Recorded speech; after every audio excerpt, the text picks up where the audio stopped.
Hello বন্ধুরা, আমার আরও একটি নতুন ভিডিওতে তোমাদের অনেক অনেক স্বাগত জানাই।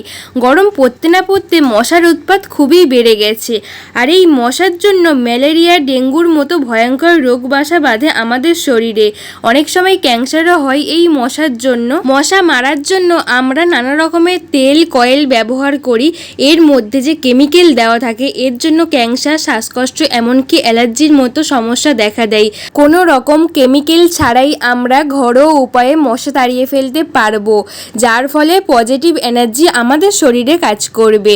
আর বাড়িতে যদি ছোট বাচ্চা থাকে, দেখা যায় তাদের উপরে মশা বেশি অ্যাটাক করে। আর আমরা প্রত্যেকেই চাই যে আমাদের পরিবার যাতে ভালো থাকে, সুস্থ থাকে। তো তার জন্য চলো ঘরোয়া পদ্ধতিতে কিভাবে মশা তাড়াই সেটাই তোমাদের সঙ্গে শেয়ার করি। প্রথমেই নিয়ে নিচ্ছি তুলোটাকে লম্বা করে এইভাবে পাতলা করে নিচ্ছি।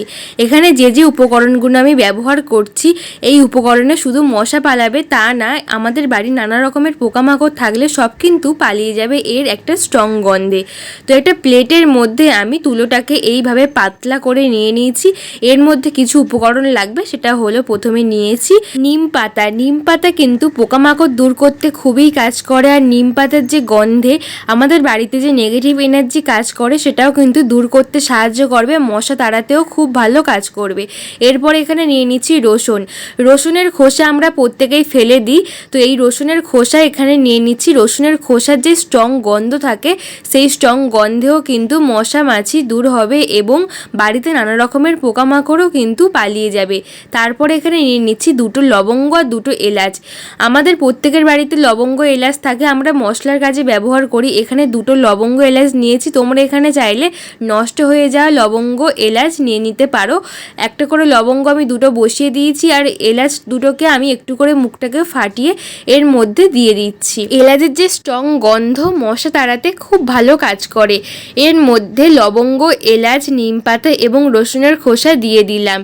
এরপর এখানে আর কিছু উপকরণ লাগবে, সেটা প্রথমে নিয়ে নিলাম তেজপাতা তো আমাদের প্রত্যেকের বাড়িতে থাকে, আর তেজপাতা মশা তাড়াতে খুব ভালো কাজ করে।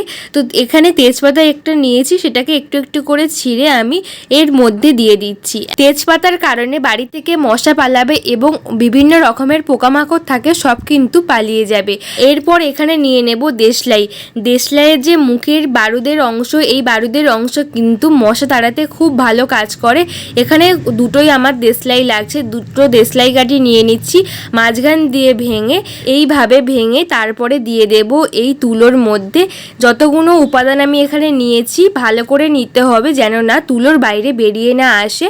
তো দেখো এইভাবেই কিন্তু দেশলাইটা আমি ভেঙে দিয়ে দিলাম তুলোর মধ্যে। এরপর এখানে নিয়ে নেব কর্পূর।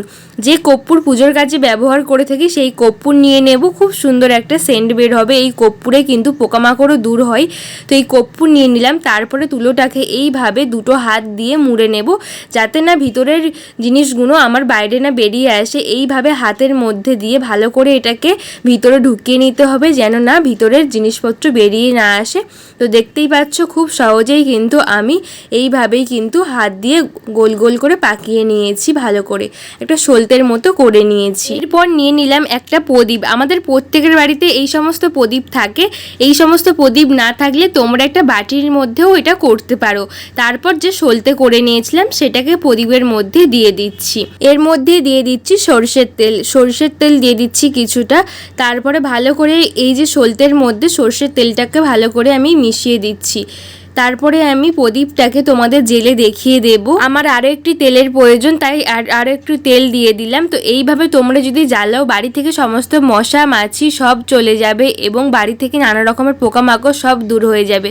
তো দেখো আমি প্রদীপটাকে জ্বালিয়ে দিচ্ছি, কত সুন্দর জ্বলছে। দেখো এই যে শিখা জ্বলছে, তার মধ্যেই কিন্তু একটা ধোঁয়া সৃষ্টি হচ্ছে। এর ফলে কিন্তু সমস্ত রকমের পোকা মাকড় বাড়ি থেকে পালিয়ে যাবে এবং মশা বাড়ি থেকে চলে যাবে। আর এর মধ্যে যে একটা কর্পূর দেওয়া আছে, সেই কর্পূরের গন্ধ কিন্তু সারা বাড়ি ছড়িয়ে যাবে, খুব সুন্দর সেন্ট বের হবে। দেখতেই পাচ্ছ কিভাবে প্রদীপটা জ্বলছে। এইভাবে তোমরা যদি প্রত্যেক দিন সন্ধ্যেবেলা জ্বালাও, তাহলে বাড়ি থেকে নেগেটিভ এনার্জি দূর হবে এবং কর্পূর দেওয়ার কারণে সবসময় পজিটিভ এনার্জি ঘোরাফেরা করবে এবং যত মশা বাড়িতে থাকবে সব পালিয়ে যাবে, বাড়ির আশেপাশে থাকবে না, সমস্ত রকম পোকামাকড় বাড়ি থেকে পালিয়ে যাবে, যেহেতু এর মধ্যে তেজপাতা, লবঙ্গ এবং রসুনের খোসা এবং নিম পাতা এই সমস্ত দেওয়ার কারণে। তো বন্ধুরা, আমার ভিডিও তোমাদের কেমন লাগে কমেন্ট করে জানিও, আর ভালো লাগলে লাইক কমেন্ট শেয়ার করে দিও। আজকের ভিডিওটা কেমন লাগলো কমেন্ট করে জানাতে ভুলো না। তোমরা কেমন ধরনের ভিডিও দেখতে চাও আমাকে কমেন্ট করো, আমি সেই ধরনের ভিডিও তোমাদের সঙ্গে শেয়ার করব। আর আমার চ্যানেলে নতুন কোনো বন্ধু হলে অবশ্যই আমার চ্যানেলটাকে সাবস্ক্রাইব করে পাশে থাকা বেল বাটনটা প্রেস করে দিও, যাতে সমস্ত ভিডিও নোটিফিকেশন সবার আগে তোমাদের কাছে পৌঁছই। দেখতেই পাচ্ছ কিভাবে ধোঁয়ার সৃষ্টি হচ্ছে, খানিকক্ষণ জ্বালানোর পরে যদি নিভিয়ে দাও এই রকম ধোঁয়ার সৃষ্টি হবে, আর বাড়িতে যত মশা সব পালিয়ে যাবে, বাড়ির আশেপাশেও থাকবে না। অবশ্যই এই টিপসটি ট্রাই করো, কেমন ফলাফল পাবে আমাকে কমেন্ট করে জানাবে। তো চলো তাহলে ভিডিওটি এখানেই শেষ করি, দেখা হবে নেক্সট কোনো ভিডিওতে এইরকম নতুন নতুন ভিডিও নিয়ে আবারও তোমাদের সঙ্গে দেখা হবে। ততক্ষণে সবাই ভালো থাকবে, সুস্থ থাকবে, দেখা হচ্ছে নেক্সট কোনো ভিডিওতে। ধন্যবাদ সবাইকে।